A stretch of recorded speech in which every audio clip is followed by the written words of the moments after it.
अस्सलाम वालेकुम। कैसे हैं आप सब? उम्मीद करती हूँ आप सब बख़ैरियत व आफ़ियत होंगे। अल्हम्दुलिल्लाह। बहुत दिनों बाद फिर आई हूँ मैं। क्या करूँ? अल्लाह ताला से बहुत दुआ करती हूँ कि वक़्त मिल जाए। याद तो आप लोगों की आती है और कुछ नहीं कर सकती हूँ मैं। बस अल्लाह से दुआ कर सकती हूँ।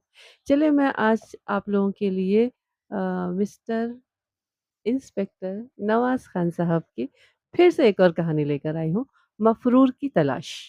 तो शुरू करते हैं, बिना वक़्त ज़ाय किए। मंज़र जेहलम के एक थाने का था। रात के 10 बजे थे। मैं गर्द आलूद लिबास में हवालात के फर्श पर बैठा था। आईनी सलाखों से 2 गज़ के फासले पर एक राइफ़लमैन, एक कांस्टेबल और 2 सिपाही लकड़ी के बेंच पर बैठे गप्पे हाँक रहे थे। वो बार-बार तिरछी नज़रों से मुझे देख भी लेते थे। मैंने आजिज़ से कहा, संतरी बादशाह बड़े ज़ोर का लगा है।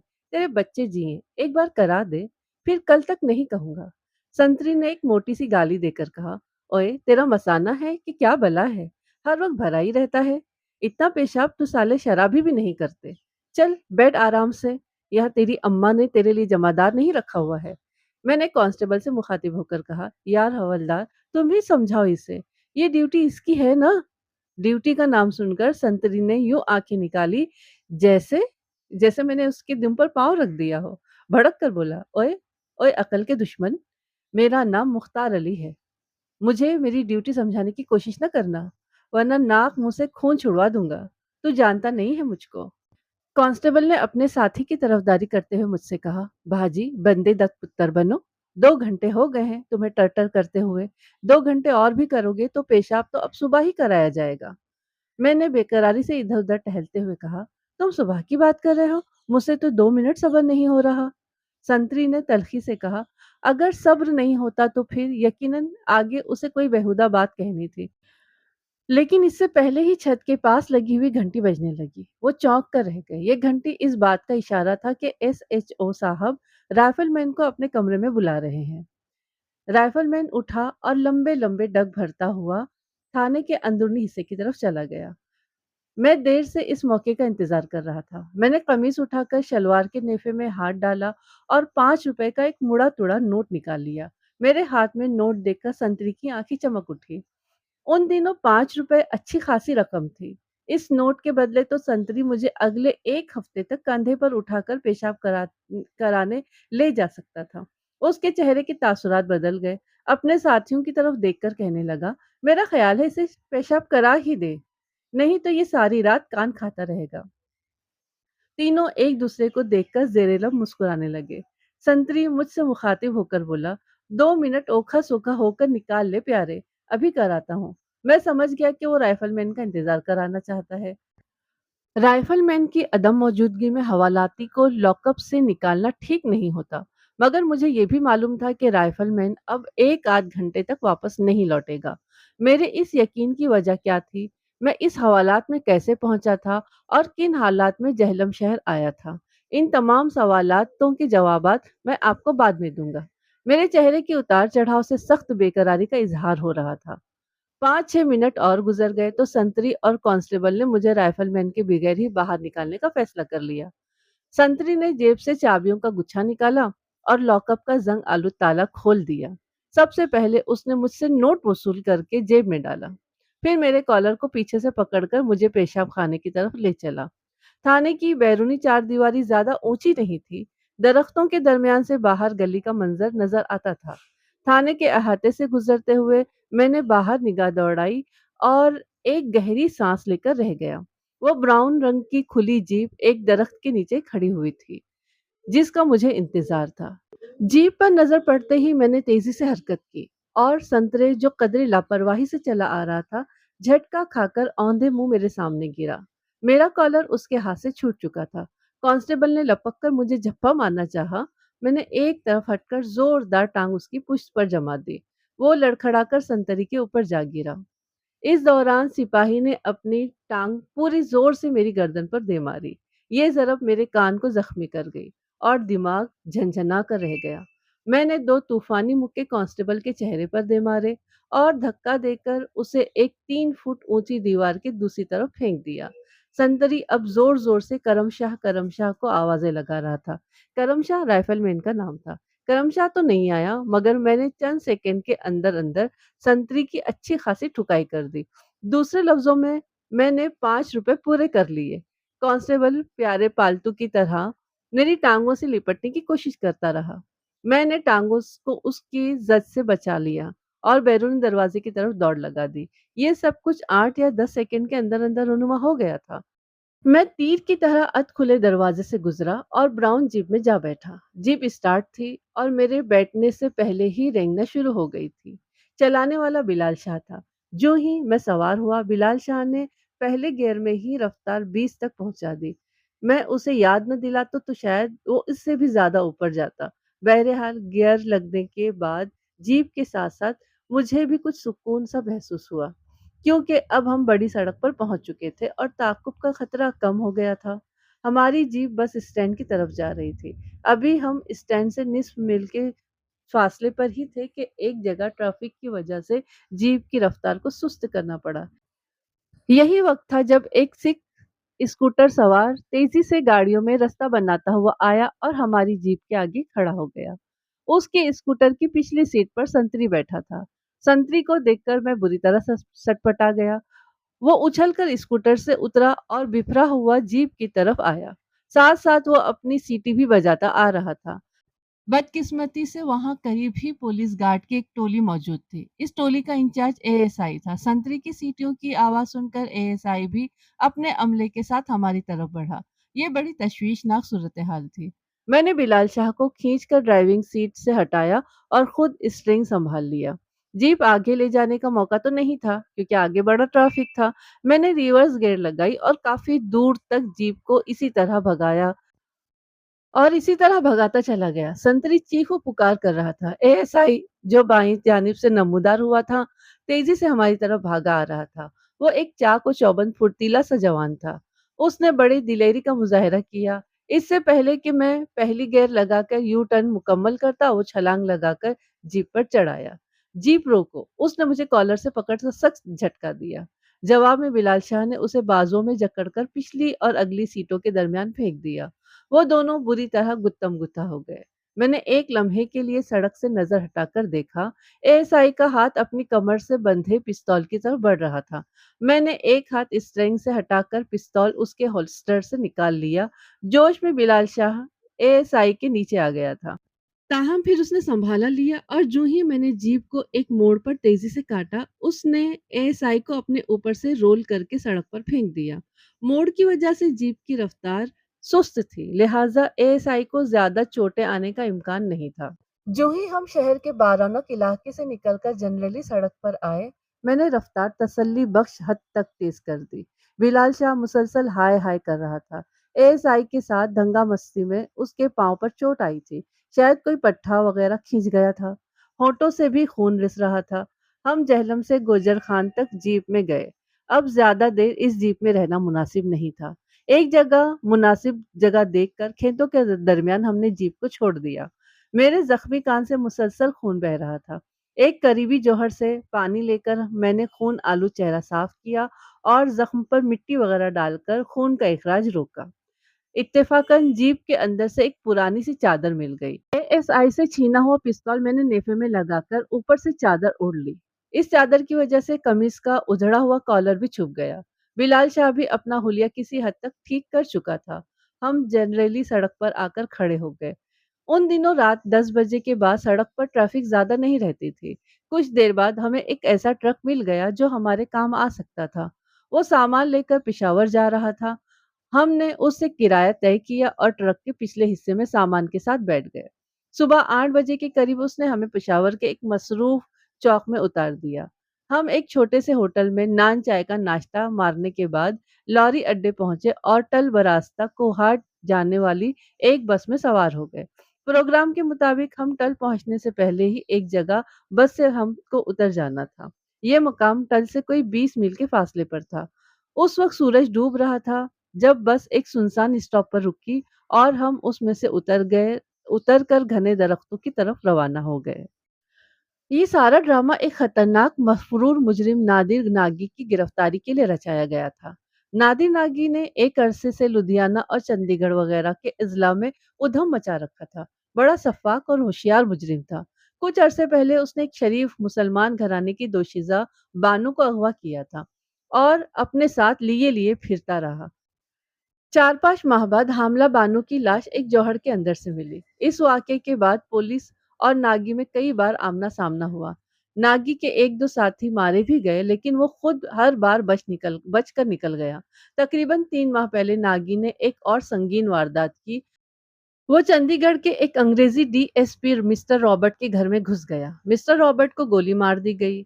चौकीदारों को बांधकर एक कमरे में डाल दिया गया। घर में 2 मुसलमान नौकरानियों समेत 5 औरतें मौजूद थी। नागी और उसके साथी उन औरतों को बेआबरू करते रहे। बाद अज़ा घर का सारा सामान लूट कर फरार हो गए। इस वारदात का एक अलमनाक पहलू ये भी था कि इस औरत जिसकी 6 माह के बच्चे को उसने छीनकर गुस्ल खाने में फेंक दिया था, सख्त सर्दी में ठिठर कर और चिल्ला चिल्ला कर मर गया। इस वारदात का खूब चर्चा हुआ। आला हुक्काम की तरफ से पुलिस पर जबरदस्त दबाव पड़ा। सारे इलाके में बड़ी सरगर्मी से नादिर नागी की तलाश शुरू हो गई। नादिर नागी ने जब हालात संगीन देखे तो खामोशी से इलाका गैर में रूपोश हो गया। चंद हफ्ते पहले बड़े खास जरियों से ये इत्तला मिली थी कि नागी करम एजेंसी में किसी खाना बदोश कबीले में रह रहा है। मकामी जुबान में ऐसे कबीलों को पाउंडे कहा जाता है। पाउंडे सर्दियों के मौसम में ज्यादातर मशरकी अफगानिस्तान से नक्ल मकामी करके खुले इलाकों में आते हैं। उनके साथ पालतू जानवरों के रेवड़ होते हैं और खीमा बस्तियों में साल का कुछ हिस्सा गुजार कर वो वापस चले जाते हैं। पुलिस हुक्काम ने बहुत सोच विचार के बाद 2 डीएसपी अफसरों को इलाके में भेजा ताकि वो मकामी सरदारों से मिलकर मफरूर शख्स का खोज लगाएं। ये अफसरान एजेंसी में एक हफ्ता गुजार कर वापस चले आए। उन्होंने बताया कि मुकामी सरदार इस सिलसिले में कोई मदद नहीं कर सकते। पांडों के अपने जरगे और अपने कानून हैं। वो अपने मामलों में किसी दूसरे का दखल देना ज्यादा पसंद नहीं करते। अगर उन्हें मजबूर किया जाए तो मुसल्लह लड़ाई तक की नौबत आ जाती है। इन दोनों अफसरान ने राय दी कि अगर कोई शख्स मफरूर मुजरिम के तौर पर पांडों के इलाके में पहुंच जाए और वहां पनाह तलब करे तो उसे पनाह मिल जाएगी। उन लोगों के दरमियान रहकर वो शख्स नागी का खोज लगा सकता है। अफसरान ने यह भी बताया कि मफरूर मुजरिम अगर पंजाब या किसी और इलाके का हो तो कामयाबी की ज्यादा उम्मीद है, क्योंकि करम एजेंसी में रहने वाले पाउंडे गैर पठान लोगों पर ज्यादा एतबार नहीं करते थे। पुलिस अफसरान को किसी ऐसे शख्स की तलाश हुई जो इलाकाए गैर में काम कर चुका हो। नतीजे में ये जिम्मेदारी मेरे ही नाम लग गई। मैं उन दिनों अमृतसर के मरकजी थाने में था। मुझे चंडीगढ़ बुलाया गया और अपने इरादों से आगाह किया गया। मैं जानता था कि ये कोई आसान काम नहीं। सिर्फ 1 साल पहले अंबाला पुलिस का एक बहुत होशियार मुखबिर पाल सिंह ऐसे ही चक्करों में जान से हाथ धो बैठा था। वो मफरूर मुजरिम के भेष में शुमाली वजीरिस्तान के पाउंडों के पास पनाह गजीन हुआ। सिर्फ 10 रोज बाद उसकी लाश एक पहाड़ी नाले के पत्थरों में अटकी हुई पाई गई। उसको दोनों आंखों और कानों में गोलियां मारकर हलाक किया गया था। मकामी लोगों से पता चला कि बास पाउंडे कबीलों में गद्दार को इसी तरह से मारा जाता है। बाद अज़ा ये अंदाजा दुरुस्त साबित हुआ। पता चला कि पाउंडा सरदार को पाल सिंह पर शुबा हो गया था। उसने अपने जराए इस्तेमाल करके पाल सिंह की असलियत का पता चला लिया और जुर्म साबित होने पर उसे गोली मार दी। ऐसे ही वाक़यात को सामने रखते हुए हमें ये ड्रामा रचाना पड़ा था। मैं अब मुकम्मल तौर पर एक मफ़रूर मुजरिम की तरह इलाक़ाए गैर में आया था। इस ड्रामे में कुछ रंग तो हमने खुद भरा था और बाकी का अपने आप भरा गया। जिस थाने से मैं फरार हुआ था, उसका एसएचओ तमाम हालात से आगाह था। उसने राइफलमैन को प्रोग्राम के मुताबिक लॉकअप के सामने से हटा दिया था। बाकी की कार्रवाई भी प्रोग्राम के मुताबिक ही हुई। संतरी और उसके साथियों को कुछ पता नहीं था। मैं उनसे हाथापाई करके थाने से निकल आया, जहां बिलाल शाह जीप तैयार लिए खड़ा था। इस जीप का इंतजाम चंद घंटे पहले एसएचओ ने ही किया था। हम जीप में बैठकर निकल गए, लेकिन उसके बाद जो कुछ हुआ वो फालतू था। संतरी लसोड़े की लेस होकर हमसे चिपक गया। उसने एक स्कूटर सवार को रोककर हमारा पीछा किया और चौक पर हमें जा लिया। फिर कमबख्त ने सीटियां बजा बजा कर पूरे बाजार को हिला दिया। जो एएसआई हम पर झपटा था, उसके पास पिस्तौल था और कोई नाखुशगवार वाकया भी पेश आ सकता था। बेहतर हुआ कि मैंने बरवक्त उसे पिस्तौल से महरूम कर दिया। इन फालतू एक्शन से हमारा ड्रामा हकीकत से कुछ और करीब आ चुका था। न सिर्फ बिलाल शाह को चोटें वगैरह लग चुकी थी बल्कि एएसआई से छीना हुआ पिस्तौल भी हमारे कब्जे में था। इसके अलावा सहाफ़ी भाइयों की मेहरबानी से इस धींगा मस्ती की धुआंधार खबर भी अखबार में लग चुकी थी। रात आधी इधर और आधी उधर थी। सख्त सर्द हवा हड्डियों तक सरसराती चली जा रही थी। मैं और बिलाल शाह बस से उतरकर सड़क से करीब 12 मील आगे आ चुके थे। ये इलाका तमाम का तमाम चटियल मैदानों, जर्द घासों और खुश्क झाड़ियों से अटा हुआ था। चारों तरफ फूं का आलम था। चांदनी रात में बड़े-बड़े पत्थरों के बेढंगे साए माहौल को आसिफ ज़दा बना रहे थे। हर कदम पर गुमान होता था कि अभी कोई सरकश पाउंडा राइफल तान कर हमारे सामने आन खड़ा होगा। पाँव की मोच की वजह से बिलाल शाह को चलने में दिक्कत हो रही थी। वो अपने लहीम-शहीम जिस्म को यूं झुलाता हुआ चल रहा था कि इस गैर यकीनी सूरत-ए-हाल में भी हँसी आ रही थी। मैं जानता था वो अपनी कम हिम्मती ज़ाहिर करना नहीं चाहता था, वरना थकावट से उसका बुरा हाल था। उसकी मुश्किल आसान करने के लिए मैंने एक हमवार जगह तलाश की और बिलाल शाह से कहा कि यहाँ थोड़ी देर दम ले लेते हैं। वो तो जैसे इसी फ़िक्रे का इंतज़ार कर रहा था, धब से वहीं बैठ गया। उस ऊँची जगह से मैंने इर्द-गिर्द का जायज़ा लिया। दूर नीचे 4-5 मील के फ़ासले पर जुगनू टिमटिमा रहे थे। मुझे शुबा हुआ कि हम किसी ख़ीमा बस्ती के नज़दीक पहुँच चुके हैं। अभी हमें उसी जगह बैठे हुए चंद मिनट ही गुज़रे थे कि कहीं नज़दीक से ही 2-3 अफ़राद के बोलने की आवाज़ें आईं। उनमें एक निस्वानी आवाज़ भी शामिल थी। इस वीराने में ये आवाज़ें सोचने पर मजबूर कर रही थी। हम इस इलाके में बिल्कुल अजनबी थे। मालूम नहीं ये कौन लोग थे और क्या कर रहे थे। हो सकता था यहाँ कोई आबादी वग़ैरह हो। बिलाल शाह ने मेरी तरफ और मैंने बिलाल शाह की तरफ देखा। और हम अपनी जगह से उठकर एहतियात से आवाज़ों की तरफ बढ़े। चंद गज़ आगे एक छोटा-सा टीला था। हम उस पर चढ़े तो सामने एक तंग घाटी नज़र आई। चाँदनी रात में घाटी का अंदरूनी मंज़र साफ नज़र आ रहा था। हमें 4 साए दिखाई दिए, जिनमें एक साया किसी नौजवान लड़की का था। लड़की एक मर्द के साथ हमारे बिल्कुल पास खड़ी थी, जबकि बाकी 2 मर्द कुछ फासले पर एक पत्थर पर बैठे हुए थे। उनके हाथों में पकड़ी हुई बंदूकें साफ नज़र आ रही थी। यहाँ जो गुफ्तगू हो रही थी वो पुश्तों में थी और मेरे पल्ले बस कोई-कोई लफ्ज़ ही पड़ रहा था। कभी लड़की तेज़ आवाज़ में बोलने लगती और कभी नौजवान उसे अपनी तरफ खींचने लगता। उनकी बातों से साफ अंदाज़ा होता था कि लड़की यहाँ से जाना चाहती है, मगर नौजवान उसे जाने नहीं देता। हम झाड़ियों की ओट में थे, लेकिन इस कदर नज़दीक थे कि बिलाल शाह ज़ोर से सांस भी लेता तो उन्हें शुबा हो जाता। एकाएकी नौजवान ने लड़की को बाजू में समेट लिया और अजीब दीवानगी से उसे गोद में भरने की कोशिश करने लगा। लड़की अब ज़ोर-ज़ोर से चीख रही थी और नौजवान का मुँह नोचने की कोशिश कर रही थी। यही वक़्त था जब कहीं करीब से घोड़ों की टापें सुनाई दी और हवा के दोष पर किसी के बोलने की आवाज़ आई। ये आवाज़ें सुनते ही ज़बरदस्ती करने वाला नौजवान और उसके साथी ठिठक गए। नौजवान ने ज़ोर से कुछ कहा, उसके साथी उठे और भागकर करीबी पत्थरों की ओट में चले गए। नौजवान खुद भी लड़की को खींचकर किसी महफूज़ आड़ में छुपने की कोशिश करने लगा, मगर उसी दौरान घुड़सवार उस घाटी में दाखिल हो गए। वो तादाद में 2 थे। उनके सरों पर बड़े-बड़े कलावा मैं साफ देख रहा था। उनके हाथों में राइफ़लें थी। लड़की नौजवान की गिरफ्त में बदस्तूर मज़ाहमत कर रही थी। घुड़सवारों को देखकर नौजवान झल्ला गया और उसने बंदूक का कंधा ज़ोर से लड़की के सर पर मारा। वो हल्की सी चीख के साथ पथरीली ज़मीन पर गिर पड़ी और बेसुध हो गई। घुड़सवारों और नौजवान में तंद और तेज़ मुकालमा होने लगा। अंदाज़ा हो रहा था कि अनकरीब नौबत मार कटाई तक पहुँच जाएगी और कोई बड़ी बात नहीं थी कि गोली ही चल जाती। घुड़सवार के हौसले बुलंद थे। गालिबन वो नौजवान को अकेला समझ रहे थे। उन्हें मालूम नहीं था कि वो 2 राइफलों की ज़द में है। बिलाल शाह और मैं हैरान हो रहे थे कि खतरनाक इलाके में घुसते ही ये कैसे खतरनाक लोगों से आमना-सामना हो गया है। मेरे दिल में आई कि घुड़सवार की मदद करनी चाहिए। हम उस पोज़ीशन में थे कि उनकी मदद कर सकते थे। मेरे पास एएसआई वाला रिवॉल्वर था और उसमें पूरी 6 गोलियाँ मौजूद थीं।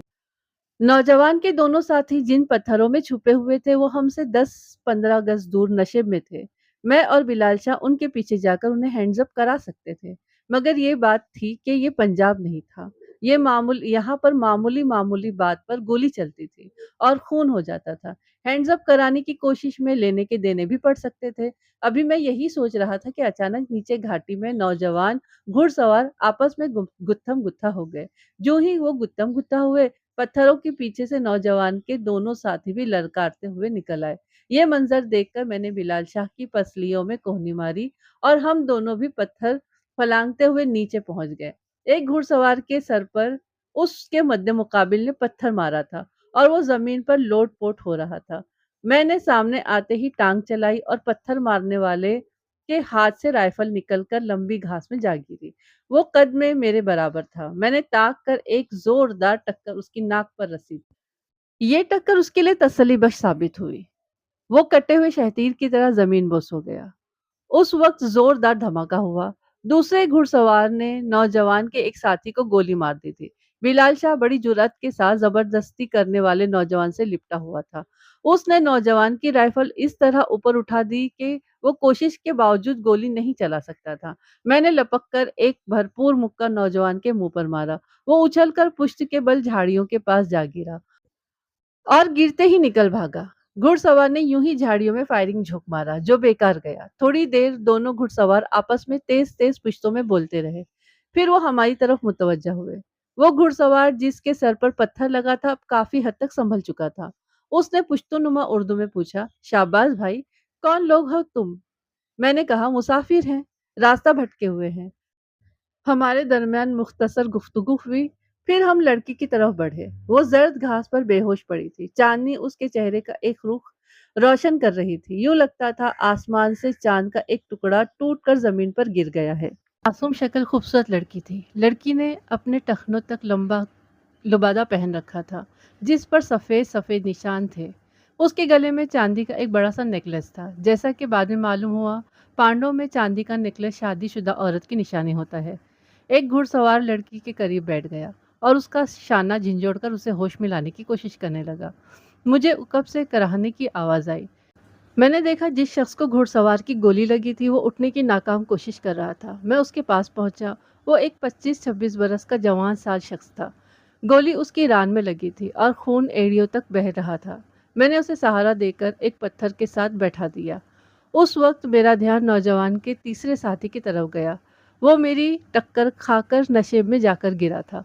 मैं लपक कर उस जगह पहुंचा। अब वो कहीं नजर नहीं आ रहा था।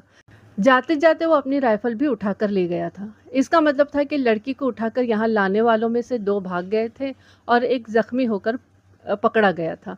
कुछ देर बाद लड़की भी होश में आ गई और ऊंची आवाज में रोने लगी। साथ साथ वो बोलती भी जा रही थी। जैसा कि आप जानते हैं, बिलाल शाह पुश्तों का कीड़ा था। वो सारी बात समझ रहा था। उसने चुपके चुपके से मुझे सारी बात बता दी कि लड़की शादीशुदा है और वो अपने खाविन के पास जाना चाहती है। वो अपने खाविन से भी डर रही है। घुड़सवारों ने समझा बुझाकर लड़की को चुप करवाया और जाने के लिए तैयार हो गए। उन्होंने जख्मी को चंद ठोकरें भी मारी। फिर एक पकड़ी से उसके हाथ भी बांधे और उसे औंधे मुंह घोड़े पर डाल दिया। उसके बाद उन्होंने हमें भी दावत दी कि हम उनके साथ चलें। मैंने पसों पेश से काम लिया तो एक घुड़सवार बोला, "ओ भाई, तुमने ये कैसे सोचा कि हम तुम्हें यहाँ अकेला छोड़कर चला जाएगा? तुम हमारा मेहमान है, हमारे साथ जाएगा।" और इसरार करके हमें भी अपने साथ ले लिया। हमारा छोटा सा काफिला रात के आखिरी पहर खुनकी में सफर करता हुआ कोई 2 मील आगे आया था जब 7-8 घुड़सवार मिले। उनके साथ कुत्ते भी थे, जिनकी आवाज़ सन्नाटे में दूर-दूर तक गूंज रही थी। घुड़सवारों में से एक लंबे चौड़े शख्स को लाले खान कहकर बुलाया जा रहा था। लाले खान के सर पर दस्तार था और उसने लंबी कमीज़ के नीचे बड़ी घेरदार शलवार पहन रखी थी। उन लोगों के दरमियान जो गुफ्तगू हुई उससे बिलाल शाह ने नतीजा अखज़ करके मुझे बताया कि लाले खान नामी शख्स बस्ती का सरदार है। जो लड़की हमारे साथ है उसका नाम शहसवार है और वो लाले खान की बीवी है। उसे अगवा करके लाया गया था। बस्ती में अब उसके अगवा की खबर फैल चुकी थी और लाले खान साथियों के हमराह बीवी की तलाश में निकला हुआ था। मैंने बिलाल शाह से पूछा कि ये दोनों घुड़सवार कौन है जो लड़की को छुड़ाने पहुंचे थे। बिलाल शाह ने बताया ये भी बस्ती ही के लोग हैं। कहीं से आ रहे थे कि अगवा करने वालों पर निगाह पड़ गई। वहीं से ये उनके पीछे लग गए। बस्ती के सरदार लाले खान ने हमारी इज्जत करते हुए हमें घोड़ों पर जगह दी और हमारा काफिला अब काफी बड़ा हो चुका था।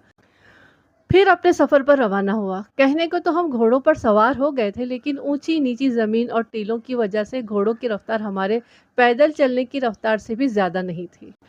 जिस वक्त हम पाउंडों की खेमे बस्ती में पहुंचे, सुबह के आसार नमदार हो चुके थे। काफी वसी रकबे में घास फूस اور مٹی گارے کی جھوپڑیاں بنی ہوئی تھی اور خیمے وغیرہ نظر آ رہے تھے۔ اکا دکا بوڑھی عورتیں اور بوڑھے مرد جھوپڑیوں کے درمیان گھوم پھر رہے تھے۔ اصیل مرغ بڑے زور و شور سے آوازیں اور اذانیں دینے میں مصروف تھے۔ سردار لالے خاں کا جھوپڑا دور سے ہی پہچانا جا سکتا تھا۔ اس کشادہ جھوپڑے کی دیواریں گارے اور پتھر کی تھی۔ جھوپڑے میں باقاعدہ دروازہ بھی تھا۔ میرے اندازے کے مطابق یہ جھوپڑا 2.5 مربع سے کم رقبے میں نہیں تھا۔ جھوپڑے کے اندر ایک چھوٹا سا مہمان خانے بھی تھا جو مہمانوں کے لیے استعمال ہوتا تھا۔ سردی کافی بڑھ گئی تھی۔ ہمارے سامنے گرم گرم قہوے کی پیالیاں رکھی گئیں۔ اب کافی اجالا پھیل گیا تھا۔ ہم اپنے میزبانوں کی اور میزبان ہماری شکلیں اچھی طرح دیکھ سکتے تھے۔ سردار لالے خان اچھی اردو بول لیتا تھا۔ اس نے پوچھا کہ ہم کون ہیں اور کہاں سے آئے ہیں۔ اس سوال کا جواب میں کئی روز پہلے ہی تیار کر چکا تھا۔ میں نے تنہائی میں سردار کو بتایا کہ ہم مفرور ہیں اور پولیس سے بچ کر یہاں پہنچے ہیں۔ میں نے خود کو مظلوم اور بے گناہ مجرم ثابت کرنے کے لیے ایک چھوٹی سی کہانی بھی سردار کو سنائی۔ میرے بیان کی گواہی میرا اور بلال شاہ کا حلیہ بھی دے رہا تھا۔ سردار ہماری باتوں سے متاثر نظر آنے لگا۔ کچھ مزید سوال و جواب کرنے کے بعد اس نے نسوار کا بڑا سا چونڈا منہ میں رکھ لیا اور بولا، آپ ہمارا بھائی مافک ہے۔ آپ نے ہمارا مدد کیا۔ آپ کھلے دل سے یہاں رہ سکتا ہے۔ پولیس کا کوئی مجال نہیں کہ آپ کو تنگ کرے۔ ناشتے کا وقت ہو چکا تھا۔ ہمیں شاندار سا ناشتہ کروایا گیا۔ ناشتے کے بعد ہم خیمے سے باہر آئے۔ یہاں پر ایک بڑی سی چارپائی کے پاس آگ جل رہی تھی۔ چارپائی پر رات والی لڑکی شہسوار کئی دوسری عورتوں کے درمیان گھری بیٹھی تھی۔ اس نے وہی رات والا لباس یعنی چوغا پہن رکھا تھا۔ رات چوغے پر جو سفید نشان نظر آ رہے تھے وہ دراصل سفید سیپیاں تھی جو اس کے پورے لباس پر ٹنکی ہوئی تھی۔ دوسری عورتوں نے بھی اسی قسم کے بھاری بھرکم اور گھیردار لبادے پہن رکھے تھے۔ ان لبادوں کی آستینیں 2-2 فٹ چوڑی تھیں۔ چارپائی پر بیٹھی ہوئی ساری عورتوں نے ہمیں دیکھ کر گھونگھٹ نکال لیے۔ صرف شہسوار نے کانا گھونگھٹ نکالا اور ایک آنکھ سے ہمیں دیکھنے لگی۔ وہ ہمیں بہت کم عمر لگی تھی، بمشکل 14-15 سال کی۔ مجھے یہ جان کر سخت حیرت ہوئی کہ یہ لڑکی جو ابھی بلوغت کی دہلیز پر پہنچی ہی ہے، ایک ادھیڑ عمر لالے خان کی بیوی ہے۔ سردار کے جھوپڑے سے کچھ ہی فاصلے پر ہمیں ایک خیمے پر پہنچا دیا گیا۔ بستی کے بیشتر خیموں کی طرح یہ خیمہ بھی بکریاں یا بھیڑ کی اون کا بنا ہوا تھا۔ اندر انگیٹھی دہک رہی تھی اور آرام کرنے کے لیے پیال کے گدے موجود تھے۔ بلال شاہ تو اندر گھستے ہی اپنا لنگڑا پاؤں انگیٹھی کے سامنے رکھ کر بیٹھ گیا۔ میں نے 2 گدے درست کیے، ایک کمبل جھاڑ کر پاؤں کی طرف رکھا اور آرام کرنے کی غرض سے لیٹ گیا۔ ایسی زوردار نیند کبھی کبھار ہی آتی ہے۔ 2 راتوں کا جاگا ہوا تھا، تھکاوٹ بھی بہت تھی۔ صبح 9-10 بجے سویا تو 20 گھنٹوں بعد اگلے روز 6 بجے آنکھ کھلی۔ معمولی کھانا کھا کر پھر لیٹ گیا۔ دوپہر 1 بجے دوبارہ جاگا تو تمام تھکاوٹ اور سستی دور ہو چکی تھی۔ طبیعت حشاش بشاش تھی۔ خیمے سے باہر چمکیلی دھوپ نکلی ہوئی تھی اور بلال شاہ ابھی کہیں سے واپس آیا تھا۔ اس نے کہا، خان صاحب یہ تو بڑی عجیب جگہ ہے، لگتا ہے ہم پرانے زمانے میں واپس آ گئے ہیں۔ بڑی وکری طرح کے لوگ ہیں یہ۔ پتہ ہے آپ کو لالے خان کی کتنی بیویاں ہیں؟ کتنی ہیں؟ 6، اس نے کھٹاک سے جواب دیا، اور تقریباً سب اپنے میاں کے ساتھ ایک ہی خیمے میں رہتی ہے۔ تو تجھے کیا تکلیف ہو رہی ہے؟ میں نے اس پر حیرت چھپاتے ہوئے کہا۔ اتنے میں دروازے پر آہٹ ہوئی۔ میں اور بلال شاہ خاموش ہو گئے۔ سردار لالے خاں کا چھوٹا بھائی بختیار اجازت لے کر اندر آ گیا۔ اس کے ہاتھ میں ایک مڑا توڑا اخبار تھا۔ بختیار نے بتایا کہ وہ تھیلا پھٹ گیا تھا جس میں ہمارا سامان تھا، اور یہ اخبار اس سامان میں سے نکلا ہے۔ تھیلا پھٹا نہیں تھا، بلکہ ان لوگوں نے ہمارے سامان کی تلاشی لی تھی، اور یہ اخبار جو ہم نے جان بوجھ کر اپنے سامان میں رکھا ہوا تھا انہیں مل گیا تھا۔ اس اخبار میں ہمارے فرار کی خبر موجود تھی، اور زخمی ASI کی تصویر بھی تھی جس سے ہم نے ریوالور حاصل کیا تھا۔ یہ اخبار دیکھنے کے بعد پانڈوں کے لیے ہم پر شبہ کرنے کی کوئی گنجائش نہیں رہی تھی۔ بختیار کچھ دیر اخباری خبر پر تبصرہ کرتا رہا۔ وہ ہماری دلیری سے متاثر نظر آتا تھا۔ میں نے اسے ASI کا ریوالور بھی دکھایا۔ یہ ریوالور اسے بہت پسند آیا۔ میں نے اصرار کر کے ریوالور اسے دے دیا اور اس کا دیسی ساخت کا ریوالور خود رکھ لیا۔ وہ اس تحفے پر بڑا خوش نظر آنے لگا۔ اس نے کہا کہ ہم جب تک چاہیں یہاں رہ سکتے ہیں، اور اگر مستقل رہائش رکھنا چاہیں تو وہ بھی ہمارے لیے روزگار اور ٹھکانے کا بندوبست بھی کیا جا سکتا ہے۔ اس نے مجھے اور بلال شاہ کو مشورہ دیا کہ ہم یہاں گھوم پھر کر دیکھیں، یہ بڑی خوبصورت جگہ ہے۔ سہ پہر کے وقت بختیار کے مشورے پر عمل کرتے ہوئے ہم گھومنے پھرنے نکلے۔ میں نے اندازہ لگایا کہ بستی کے مرد و زن کی آنکھوں میں ہمارے لیے محبت کے بجائے بیگانگی اور نفرت سی ہے۔ کسی کے چہرے پر ہمیں دیکھ کر مسکراہٹ نہیں آئی۔ سردار کا ایک کارندہ ہمارے ساتھ تھا۔ وہ ہمیں بستی کے مختلف حصے دکھاتا رہا اور میری نظریں بستی والوں کے درمیان نادر ناگی کا چہرہ تلاش کر رہی تھی۔ نہ جانے کہ مجھے ابھی سے ہی احساس ہونے لگا تھا کہ ناگی کم از کم اس بستی میں موجود نہیں۔ اگر ناگی یہاں موجود ہوتا تو اپنے مفرور بھائیوں سے ملنے ضرور آتا۔ ویسے یہ بھی ہو سکتا تھا کہ وہ ابھی ہماری طرف سے مطمئن نہ ہو اور خاموشی سے ہمارا جائزہ لے رہا ہو۔ اگلے روز سہ پہر کے وقت ہم نے پھر سیر کا ارادہ کیا اور گھومتے ہوئے ٹیلوں کی طرف نکل آئے۔ لالے خاں کا کارندہ آج بستی میں ہی رہ گیا تھا۔ ہم ایک درہ نما راستے سے گزر رہے تھے جب اچانک مجھے احساس ہوا کہ بلندی سے کوئی شخص ہمیں دیکھ رہا ہے۔ میں نے دائیں بائیں نگاہ دوڑائی لیکن کوئی نظر نہیں آیا۔ میں نے کہا، چلو بلال شاہ واپس چلتے ہیں، کافی دور نکل آئے ہیں ہم۔ بلال شاہ کا پاؤں بھی اب درد کرنے لگا تھا۔ اس نے میری رائے کو پسند کیا اور ہم واپس پلٹ پڑے۔ ایک بار پھر مجھے بلندی پر آہٹ سنائی دی۔ میں نے سر اٹھا کر دیکھا اور آنکھیں پھٹی کی پھٹی رہ گئی۔ کسی نے ایک وزنی پتھر ہم پر پھینکا تھا۔ نشانہ اتنا درست تھا کہ جوں ہی میرا اٹھا ہوا قدم آگے بڑھتا، عین میرے سر پر وہ پتھر آ کر پڑ جاتا۔ یہ سیکنڈ کے 10ویں حصے کا کھیل تھا۔ میں نے بلال شاہ کو دھکا دیا اور اپنے ساتھ اسے لیتا ہوا سنگلاخ زمین پر گر پڑا۔ پتھر ہم سے 2 فٹ دور گر کر ٹکڑے ٹکڑے ہو گیا تھا۔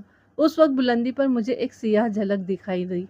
یہ کسی شخص کا سر تھا۔ وہ تیزی سے بائیں جانب لپکا تھا۔ میں اپنی جگہ سے اٹھا اور حتی الامکان رفتار سے ڈھلان پر چڑھنے لگا۔ اوپر پہنچا تو نشیب کی جھاڑیوں میں ایک لڑکا بھاگتا دکھائی دیا۔ میں نے ٹانگوں کی پوری قوت سے اس کا تعاقب کیا اور کوئی 100 گز آگے جا کر اسے پکڑ لیا۔ وہ اوندھے منہ میرے نیچے گرا اور پلٹ کر گتھم گتھا ہو گیا۔ وہ دبلا پتلا تھا لیکن جسم میں بڑا زور تھا۔ اس نے میری چھاتی پر چند ایک گھونسے بھی مارے۔ بہرحال میں نے اس کے دونوں بازو موڑ کر کمر سے لگا دیے اور اس پر قابو پا لیا۔ وہ بہت غصے میں تھا، چہرے تپے ہوئے لوہے کی طرح سرخ ہو رہا تھا، زبان حرکت میں تھی اور وہ خود کو چھڑانے کی کوشش کرتا جا رہا تھا۔ اتنے میں بلال شاہ بھی ہانپتا ہوا پہنچ گیا۔ میں نے لڑکے کی تلاشی لی اور اسے کھڑا کر دیا۔ اس کے بازو بدستور میری گرفت میں تھے۔ بے بسی کی وجہ سے لڑکے کی آنکھوں میں آنسو چمکنے لگے تھے۔ اس کی عمر 18-19 سال رہی ہوگی۔ نہ جانے کہ مجھے شبہ ہوا کہ یہ لڑکا اس نصیب گل نامی لڑکے کا قریبی عزیز ہے جس سے 2 روز پہلے ہم نے لڑکی کو چھڑوایا تھا۔ میں اور بلال شاہ لڑکے کو گھسیٹ کر جھاڑیوں کی اوٹ میں لے گئے۔ بلال شاہ نے پشتو میں اس سے پوچھا کہ اس نے ہم پر پتھر کیوں لڑکھایا ہے۔ لڑکا کسی بات کا جواب دینے پر تیار نہیں تھا۔ مجھے احساس ہو رہا تھا کہ انجانے میں ہم سے کوئی غلطی ہوئی ہے جس کی وجہ سے بستی کے زیادہ تر لوگ ہمیں دشمن سمجھنے لگے ہیں۔ یہ لڑکا بھی انہی میں سے ایک تھا۔ مجھے اور بلال شاہ کو دیکھتے ہی اس کی آنکھوں میں غصہ چمکنے لگا تھا۔ اس کی گفتگو سے اندازہ ہوا کہ وہ ٹوٹی ہوئی اردو بول لیتا ہے۔ میں نے لڑکے سے نرم لہجے میں بات کی اور بلال شاہ سے کہا وہ اس کے بازوؤں کو چھوڑ دے۔ بلال شاہ نے میری ہدایت پر عمل کیا۔ بازو آزاد ہونے پر بھی لڑکا اپنی جگہ بیٹھا رہا اور قمیض کی آستین سے آنسو پوچھتا رہا۔ میں نے بڑے پیار و محبت کی باتیں سے لڑکے کو اعتماد میں لینے کی کوشش کی۔ جلد ہی وہ میرے سوالوں کے جواب دینے لگا۔ میرے ایک سوال کے جواب میں اس نے اقرار کیا کہ وہ نصیب گل کا سگا بھائی ہے۔ اب یہ بات سمجھنی مشکل نہیں تھی کہ اس نے بڑے بھائی کا بدلہ لینے کے لیے ہم پر پتھر پھینکا تھا۔ اس کا نام تاجک تھا۔ میں نے اسے سمجھاتے ہوئے کہا، دیکھو میاں، ہم یہاں بالکل اجنبی ہیں۔ ہمیں اس بستی کے حالات کا بالکل ہی علم نہیں ہے، نہ ہی ہمیں کسی نے کچھ بتایا ہے۔ ہمیں بالکل خبر نہیں کہ ہماری وجہ سے تمہیں کیا دکھ پہنچا ہے۔ اگر کچھ بتاؤ گے تو پتہ چلے گا۔ لڑکا غضبناک لہجے میں بولا، تمہارا کوئی قصور نہیں۔ لالے خان کا مہمان بھلا کب قصوروار ہو سکتا ہے؟ تم جو چاہو کرو، کوئی پوچھنے والا نہیں۔ لڑکے کی باتوں سے پتہ چلا کہ سردار لالے خان کو اس بستی میں اچھا نہیں سمجھا جاتا اور ہم نے چونکہ سردار اور اس کے کارندوں کی مدد کی تھی اسی لیے وہ ہماری طرف سے بدظن تھے۔ میں نے لڑکے سے پوچھا کہ شہ سوار نامی اس لڑکی کا کیا معاملہ ہے اور نصیب گل اسے اٹھا کر کیوں لے گیا تھا جبکہ وہ شادی شدہ بھی ہے۔ لڑکا پھٹ پڑا، کون کہتا ہے کہ وہ شادی شدہ ہے؟ یہ دھوکہ ہے اور زبردستی کی شادی ہے، کوئی اسے نہیں مانتا۔ کیسا دھوکہ؟ میں نے پوچھا۔ لڑکے نے بتایا، 1 سال پہلے سردار لالے خان کا بیٹا قتل ہو گیا تھا۔ ہمارے قبیلوں میں قتل کی سزا 7,000 روپیہ یا 7 عورتیں ہیں۔ قتل کا شبہ ہمارے گھرانے پر کیا گیا۔ جرگے نے سزا سنا دی، ہم اپنے خاندان کی 7 عورتیں مقتول کے وارثوں کو دے دیں۔ ان میں سے 4 عورتیں سردار نے اپنے نکاح میں لے لی اور باقی بھائیوں میں بانٹ دی۔ اب یہ راز کھلا ہے کہ سردار کا بیٹا قتل نہیں ہوا تھا بلکہ خودکشی کر کے مرا تھا۔ شہ سوار میرے بھائی نصیب گل کی بچپن کا پیار ہے، لیکن اپنے چچا کی جان بچانے کے لیے اس نے قربانی دی تھی، اور جب شہ سوار 6 دوسری عورتوں کے ساتھ لالے خان کے گھرانے میں چلی گئی تھی تو اس نے سینے پر پتھر رکھ لیا تھا۔ اب یہ بات کھل گئی ہے کہ ہمارا چچا بے قصور تھا۔ نصیب گل کے لیے اب صبر کرنا مشکل ہے۔ وہ ہر صورت شہ سوار کو واپس لینا چاہتا ہے، لیکن سردار کے سامنے کسی کی پیش نہیں چل سکتی۔ 2 دفعہ جرگہ بلا کر دیکھ لیا ہے، کوئی فائدہ نہیں ہوا۔ جرگے میں سردار کے 3 بھائی شامل ہیں اور وہ کبھی بھی اپنے خلاف فیصلہ نہیں ہونے دیں گے۔ پرسوں نصیب گل شہ سوار کو بستی سے نکال کر لے گیا تھا۔ لوگوں کو پتہ چلا تو وہ دل ہی دل میں بہت خوش ہوئے اور دعائیں کرتے رہے کہ دونوں یہاں سے بہت دور نکل جائیں۔ کوئی بھی نہیں چاہتا تھا کہ شہ سوار دوبارہ لالے خان جیسے شیطان کے قبضے میں آئے، مگر تم دونوں ہمارے لیے آفت کے فرشتے بن کر آئے ہو۔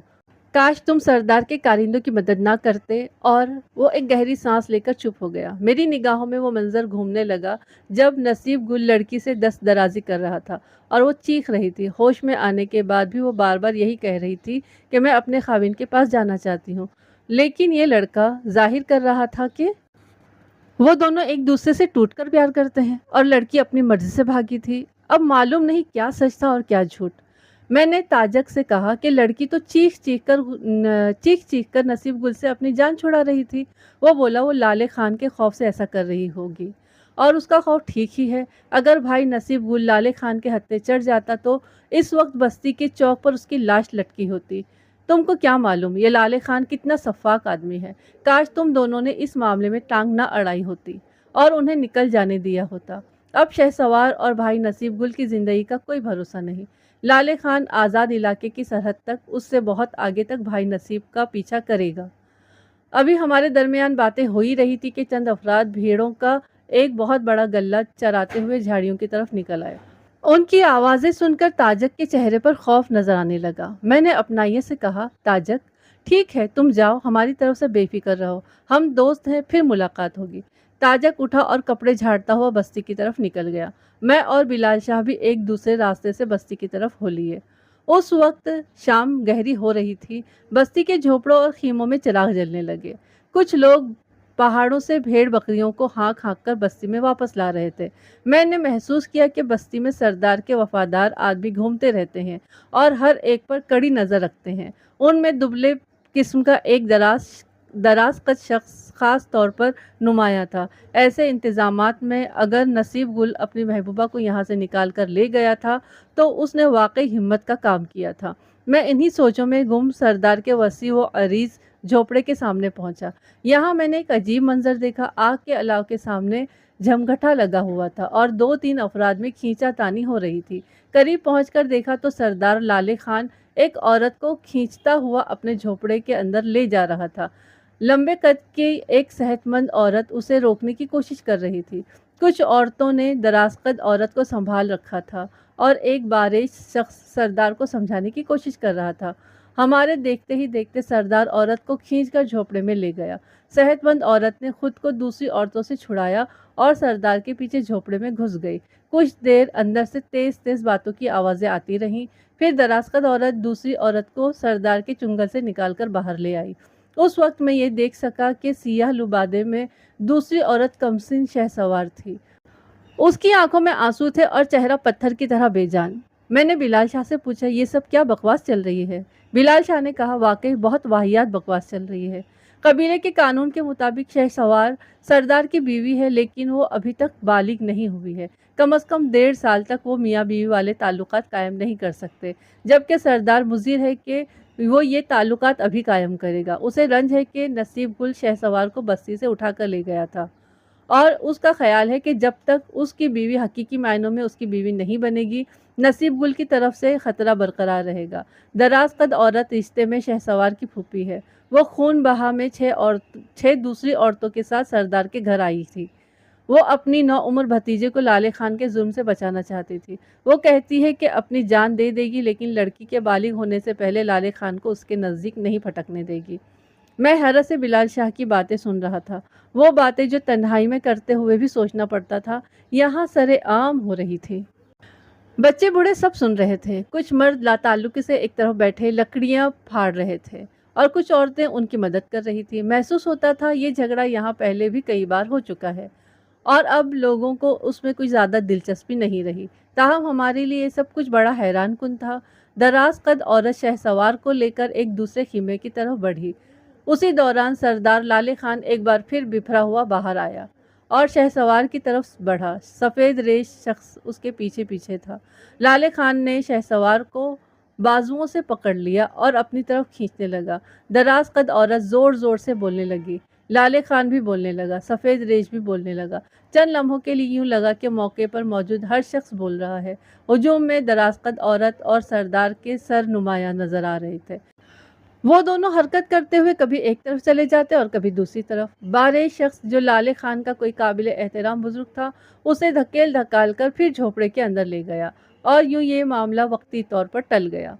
उस रात मैं और बिलाल शाह देर तक बस्ती में घूमते रहे और उस चेहरे को तलाश करते रहे जिसकी खातिर हमें कानून शिकन भगोड़ों के रूप में यहाँ आना पड़ा था। मैंने एक मकामी हकीम से अपने जख्मी कान की मरहम पट्टी करवाई। मैं हकीम से नादिर नागी के मुतालिक टोह लेने की कोशिश करता रहा। बिलाल शाह ने भी एक दो आदमियों से सुनगुन लेने की कोशिश की। हम यहाँ मफरूर मुजरिमों के तौर पर आए थे और अपने जैसे एक मफरूर के बारे में सुनगुन लेने में कोई हर्ज नहीं थी। 9 बजे के करीब हम वापस आए। सरदार का भाई बख्तियार पुरतकल्लुफ़ खाने के साथ हमारा इंतज़ार कर रहा था। दुम्बे का गोश्त बड़ी बड़ी बोटियों की सूरत में हमारे सामने था। कोई 1-1 इंच मोटी रोटियां थी, उसके अलावा ख़ास किस्म के चावल थे। आतिशदान के गिर्द बैठकर ये खाना खाने में हमें बहुत लुत्फ़ आया। बाद में किशमिश, खुश खुबानियाँ और शहतूत से तवाज़े की गई। बख्तियार शायद विलायती रिवॉल्वर का एहसान उतारना चाहता था। रात गए मैं सोने के लिए लेटा तो जहन मुख्तलिफ ख्यालों की आमाजगा बन गया था। अब ये बात बिल्कुल साफ तौर पर जाहिर थी कि बेखबरी में हमने एक ऐसे शख्स की मदद की थी जो मदद के काबिल नहीं था, यानी सरदार लाले खान। वो लड़की जिस तरह खींच खींच कर झोपड़े में ले जा रही थी, वो एक मंजर अभी तक मेरी नज़रों के सामने आ रहा था। मुझे उस कबीले में औरत की बेकदरी देखकर बहुत रंज हो रहा था। यहाँ औरत की अहमियत भेड़ बकरियों से ज़्यादा नहीं थी। बिलाल शाह ने मुझे ये बताकर हैरान कर दिया कि कबीले में बाज़ जराइम की सज़ा इस तरह मुकर्रर है कि मुजरिम सज़ा के तौर पर मुद्दई को इतनी भेड़ें दे दे और अगर भेड़ें नहीं हैं तो इतनी ही औरतें दे दे। ये उस औरत का हाल था जो माँ, बहन और बेटी थी, और मर्द जिसे अपने गुनाहों की पादाश में अजनबी मर्दों की आगोश में फेंक देते थे। मैं देर तक शहसवार के बारे में सोचता रहा, जो मासूम और बेगुनाह होने के बावजूद जुल्म की चक्की में पिस रही थी। उसकी ताज़ा तरीन बदकिस्मती में हमारी कोशिश को भी दखल था। एक तरह से हम भी उसके गुनहगारों की सफ़ में शामिल हो गए थे। मैंने सोचा, अगर हमने वाकई गुनाह किया है, हमसे कोई गुनाह हुआ है, तो हमें उसका कफ़ारा अदा करना चाहिए। लेकिन कैसे? इस सवाल का जवाब फ़िलहाल पाउंदा औरत के मुक़द्दर की तरह गहरी तारीकी में छुपा हुआ था। बस अब हम यहीं पर रुक जाते हैं। इसके आगे का हिस्सा बहुत जल्द आपके पास पहुंच जाएगा और आप लोग लाइक करिए, कमेंट्स लिखिए, और जिन लोगों ने अब तक के सब्सक्राइब नहीं किया है वो लोग सब्सक्राइब करिए और मुझे दुआओं में याद रखिए। और कहानी बहुत